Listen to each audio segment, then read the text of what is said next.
I'm Elaine Hsieh, and I'm at Chocolatier in Somerville, Mass. And today I'm going to show you how to temper some chocolate by hand. So I have chocolate that's melting right now over a hot water bath. Basically, you need about an inch or so of hot water. You don't want it boiling, but you definitely want to keep it sort of warm. You want to put a bowl over it and have your chocolate in there. I'm melting a dark chocolate today, which I'll be taking to 120 degrees Fahrenheit before I start the process. And the technique we're using today, which is a technique that pretty much anybody can do at home, is called the seeding technique. So basically, what I do is I take, for example, 1 pound of chocolate. I chop into small pieces like this, and I melt that in the pan. I take 1/4 of that weight additionally, so that's like another 1/4 pound. And I sort of do it in 2 different ways.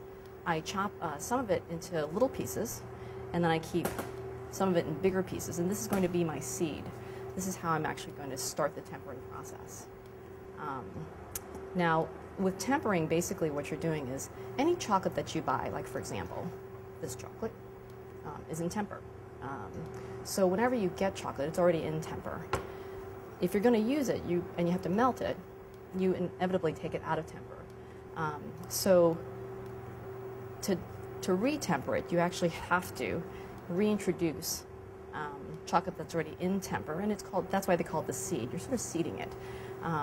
And what it does is it sort of makes the chocolate that's already melted go into temper.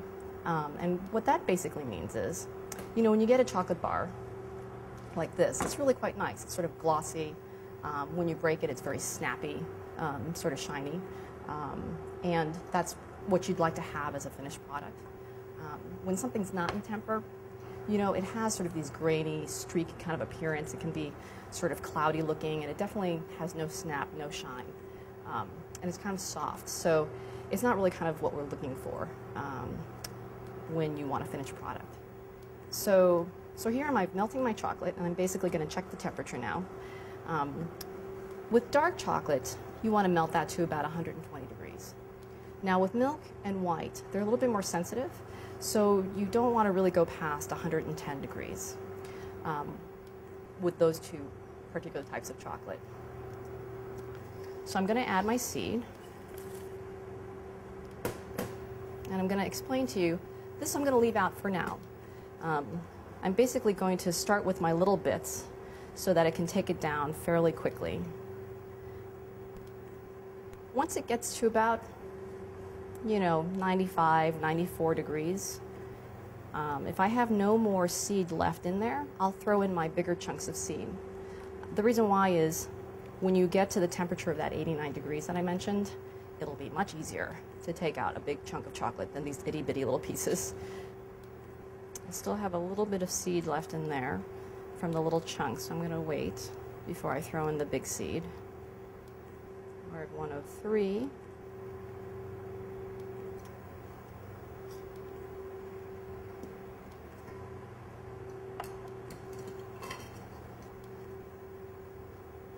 So now I've thrown the big seed in, and we're going to keep sort of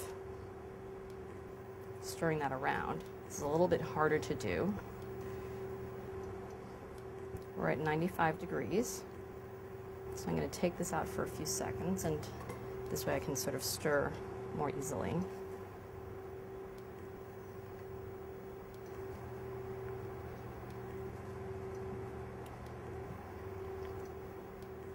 Right, all right. So we are where we want to be. I'm going to take my seed out.